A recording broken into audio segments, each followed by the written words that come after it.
Hello, everybody, and welcome to the December issue of the Virtual Planetarium with Pete Lawrence and me, Paul Abel.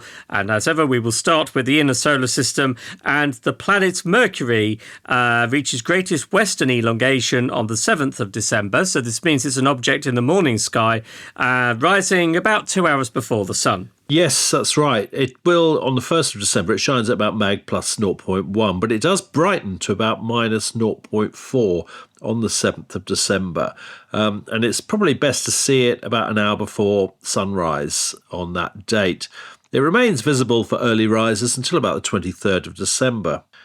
Venus is like Mercury, it's a morning planet, but unfortunately Venus has now got too close to the sun to be seen properly, and it's on a distant part of its object, so it's moving quite slowly, and it will reach superior conjunction on the 6th of January 2026, after which it will become an evening object. We can enjoy it in the evening sky again, but we're just going to have to be a bit patient with that one, just like with Mars. Yes, I mean, the terrestrial planets are covered quite quickly at the moment, aren't they? Mars is too close to the sun, so can't be seen. But the showpiece is the planet Jupiter. Absolutely. Best time to see actually at the end of the month, 31st December, but it's actually absolutely glorious object in the evening sky for all of the month. It reaches an altitude of 59 degrees in the constellation of Gemini, and really is an excellent telescopic target.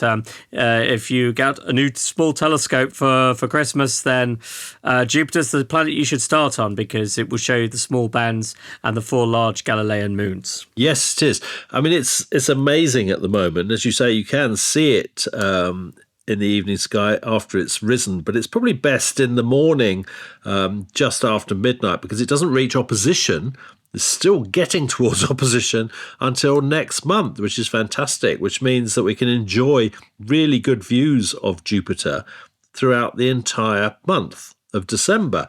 And you don't need to have a big telescope to enjoy it, really. No. The 4-inch telescope will show its oblate shape and the bands that Paul has mentioned.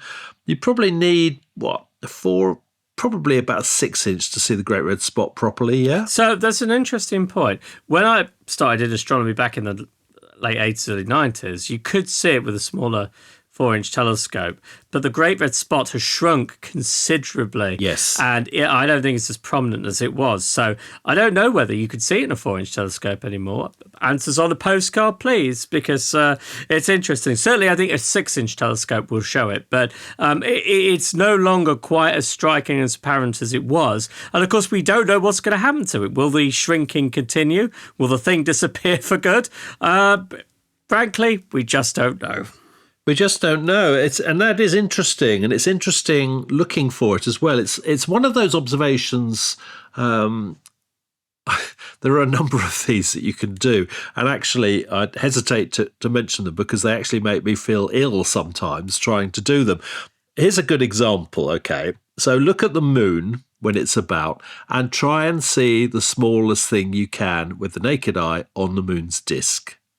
If you just think, okay, that's pretty easy. You just look at the moon. But as you get closer and closer in and you concentrate more and more on the detail that you can see, it's like your brain is straining to pull that detail out of the moon, and it can consume you if you really sort of concentrate on it.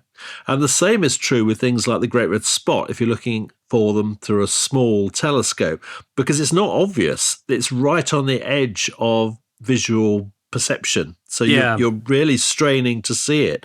It's an interesting affair. Same happens with naked eye sunspots. If you get one which isn't particularly big but can be seen with the naked eye, and you have to look through a safety filter, of course, and you think, oh, that's going to be easy. And you look at the sun, you think, oh, blimey. And it's like you get a hint of it, and then suddenly your brain latches onto it, doesn't it? Yeah, it can be tricky to see, but once you have seen it, yeah, it's normally easy to catch it, easier, I should say, to catch it again. When to see if the Great Red Spot is visible? Well, the free DuPos software will help you with that. Actually, so will most planetarium software. If you zoom into Jupiter, it will normally give you a display on whether the Great Red Spot is visible or not. That's quite a new thing, isn't it, in modern times? Because in the old days, you used to have to, because the Great Red Spot is not fixed on the planet. It's a gas planet, obviously. Yeah. And it drifts around the planet. So you used to have to put in values to try and get it recentered in your view again. But now most Planetaria software actually do this automatically for you. Yeah. So your life's a lot easier. But WinJupos is fantastic for Jupiter as it is for any other planet and the sun and the moon in the solar system. So if you've not used it before, go and grab a copy of it and use it, because it's probably the best software there is to keep you up to date with the planets. The next planet out, Saturn, also keeping us busy. It's well placed in the UK at the start of December, but it starts to weaken by the end of the month. On the 1st of December, it reaches a peak altitude of 33 degrees under true dark skies.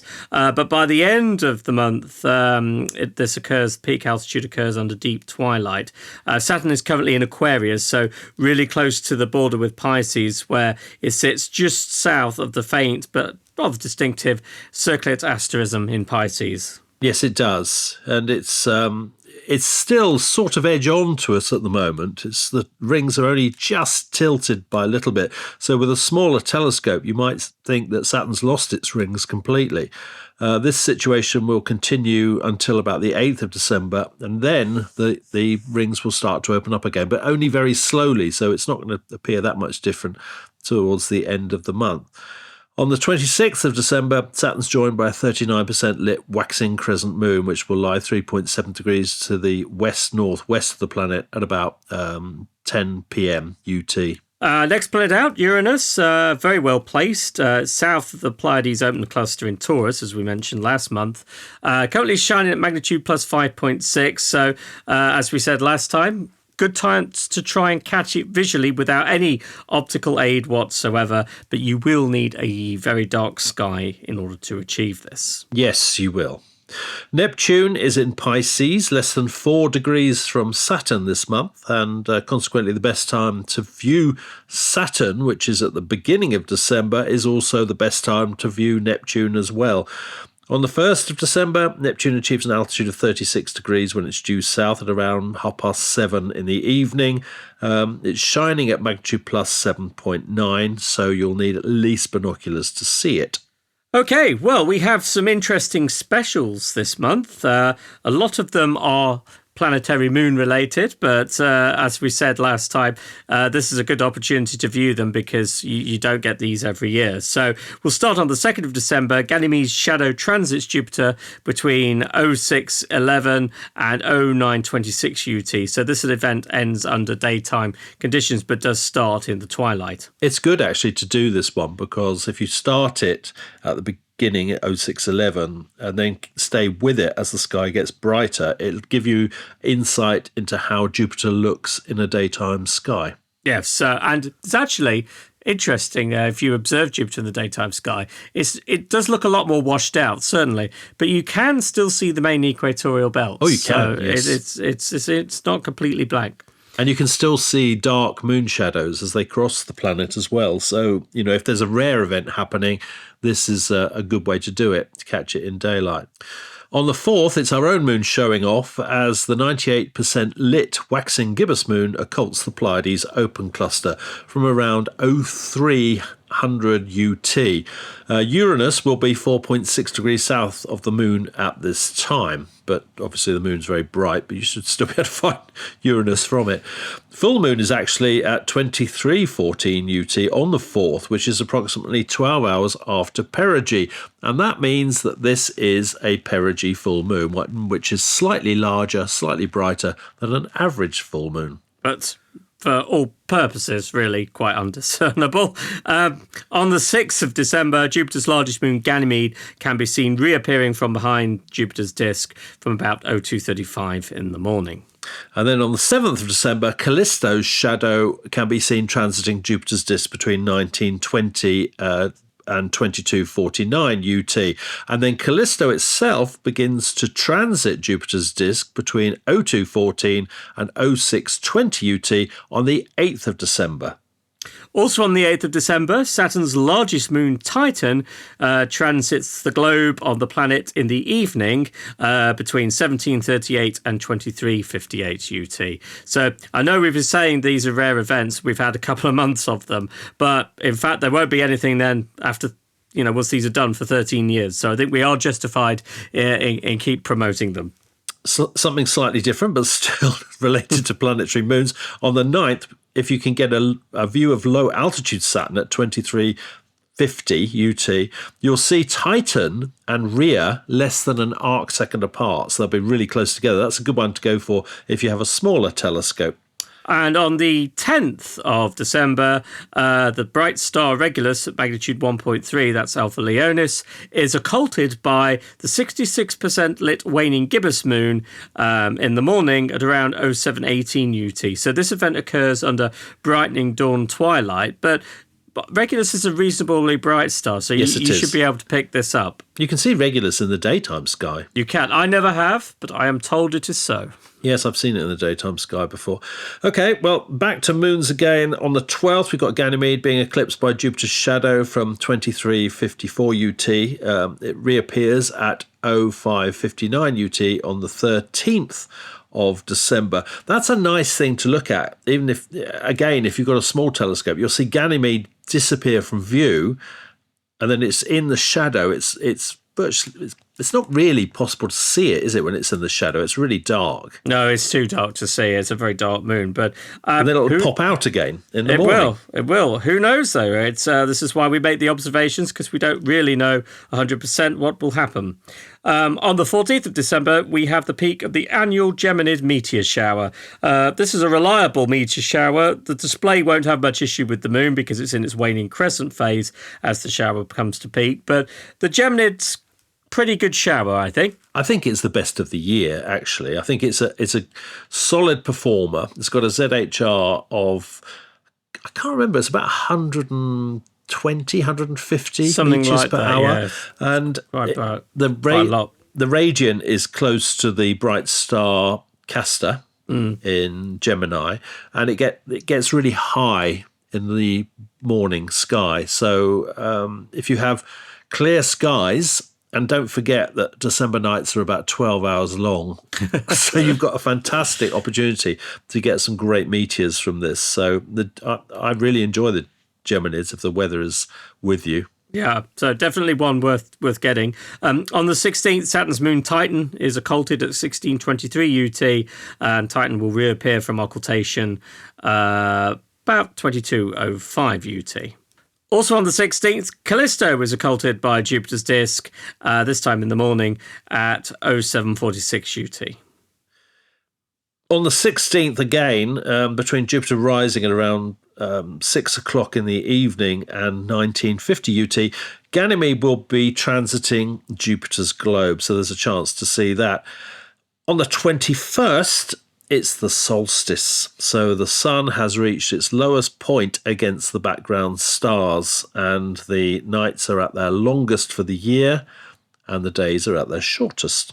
After that, though, the nights will start drawing out again, and we can start to think about spring. I don't know why. I have a feeling it's going to be a cold winter this year, but we'll see what happens. On the 22nd, we have the peak of the Ursid meteor shower. The crescent moon sets early evening, so that'll be out of the way. But not a very active shower, but worth watching out for. Okay, we've got a handful again of moons. We'll get through these fairly quickly. On the 23rd, Ganymede's shadow transits Jupiter's disk between 1949 and 2309. Ganymede itself transiting between 2121 and 2309. On the 24th, Titan transits Saturn between 1626 and 2306. They're getting earlier in the evening, so even better to see, but don't get complacent because, as we've mentioned many times, they will stop fairly soonish, and then you won't get to see them again until 2038.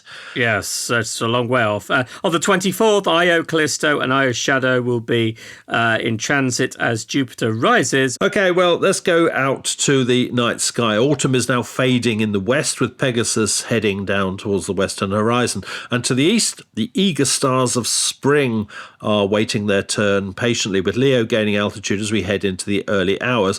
But being December, it's the southern part of the sky that we're interested in, which is dominated by the superb constellations of winter. Indeed. And the most obvious constellation, centre stage, magnificent constellation, is, of course, Orion the Hunter.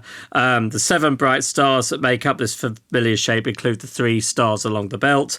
And then top left, we have the orange-red Betelgeuse, and bottom right, the brilliant white Rigel. Yeah, they're amazing. It's an amazing constellation to look at. I mean, even if you've been doing astronomy for many, many years, it still is quite magnificent. A nice dark sky. And as you say, if we do have a cold winter, there's nothing quite like looking at Orion and the stars scintillating or twinkling slightly as the air is the unsteady air of all the central heating systems sending heating above the houses in front of them, which is unfortunate, but that's what you have to deal with in the winter.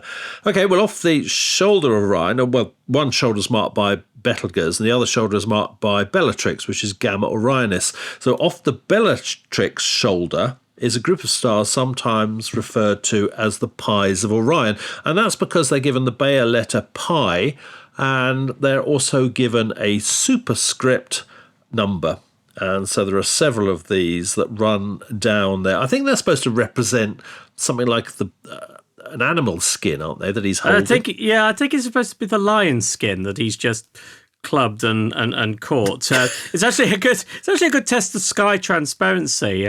I've seen them quite easily here from Leicester, so I don't think they're that difficult. But they are quite a nice run of stars when you see them. Yeah, they are. Of course, the main pattern in Orion, which is very distinctive, are the 3 belt stars: Mintaka, All-Nilam, and All-Nitak. They're unmistakable, really. Similar brightness visually, I guess. And below them is that faint vertical line, which is the sword of Orion. And in there you'll find M42, the famous Orion Nebula, a fantastic star-forming region, which is beautiful whatever instrument you look at it through. But you shouldn't forget that there are other objects there as well. There's M43, which is right next to the Orion Nebula, a comma-shaped area of gas, often overlooked. Yeah, I think it's because M42 is so striking. If it wasn't there, then M43 would probably have more attention. But M42, a stunning object, particularly on a dark, moonless night. The amount of structure that you can see, even in an 8-inch telescope. Oh, it's incredible. You've got the trapezium and the nebulosity around that. You've got various other structures within the nebula, fainter stars that can be seen. And there is a sort of bluish colour to it as well. It's quite a phenomenal object. I never get tired of looking at it. No, and I think it is easy if you're into astronomy, you've been doing astronomy for a long time, to sort of overlook it and not have a look at it. But it's worth just taking a little bit of time out, no matter what you're doing, just to turn your telescope on it and then gasp at the beauty of the Orion Nebula. Well, below Orion, we have the most tortured constellation in the entire sky, Lepus the Hare, because you've got Orion that's after the hare, and also his hunting dogs, Canis Major and Canis Minor, which is a little unfair. But there is an object in there, well, a couple of objects in there. You've got that really low southern globular cluster, M79, which has an integrated magnitude of around 8.5. But the one I really like is R. Leporis, yes. Heinz Crimson Star. That's a beautiful one, isn't it? It is. It's a variable star. A lot of these red giant variable stars they vary because their atmospheres slowly expand and contract. And as a result, when they expand out, they get fainter. And when they contract, they get brighter. And this particular star does it over a period of 440 days. And it'll go from magnitude plus 5.5, which technically naked eye visibility, all the way down to 11.7. So that's quite a huge range in its apparent magnitude. Yeah, and when it's at its dimmest, that's when it looks at its reddest, doesn't it? It was described as looking like a drop of blood on a black sky, which they. I don't think I've seen it at its minimum actually, so right. I need to check that. They're quite striking when they sort of go down there. While we're in this region, we're going back to Orion again. It just reminded me, talking about the belt stars of Orion. The belt stars point to the east and south, so down and left, towards Sirius, the brightest star in the night sky. And Sirius has a companion, which is called Sirius B, or the pup star, and that's at its maximum separation from Sirius, but it's difficult because Sirius is so bright. You were going to try and see that. Did you ever succeed? You know I didn't succeed, and it's quite rude of you to bring it up. Which is the only reason I think you've stuck this in. It isn't. You have to give me that innocent, what's going on here? I know exactly what you're up to. I have tried for 3 successive years. Three successive years to see it, and I still haven't managed to. So whether it's because it's really quite a tough object or pure ineptitude on my part or some tragic combination of the two, I don't know. But I will try again. I'm sure when you do see it, we'll never hear the end of it. No, not if you keep bringing it up in the virtual planetarium. The minute I find and see it, you'll never mention it again. I know that. The Sirius is an amazing star. And again, if we get a cold evening in December, it can look quite amazing because it doesn't get that high above the horizon. So its light scintillates or twinkles, but it's also subject to chromatic aberration. I should call it correctly, it's atmospheric aberration, because it is the atmosphere acts like a prism which spreads its light into its component colours. So you get these violent flashes of colour from Sirius as you're looking at it. They can be quite striking because it can go from red to blue. Yes, it can. In a second or so. It is quite a striking optical effect. I think that's the quintessential view, isn't it, of the December night sky with the naked eye. Sirius twinkling array and me unable to find its companion. Yeah. Absolutely. Well, thank you very much, Paul. I think we're probably running out of time here, so we'll draw that to an end. But just wishing you all the best for the end of 2025 and have a fantastic observing session or season in 2026. Yes, indeed. Happy Christmas to all our listeners and clear skies for 2026. Thanks, Pete. Thank you.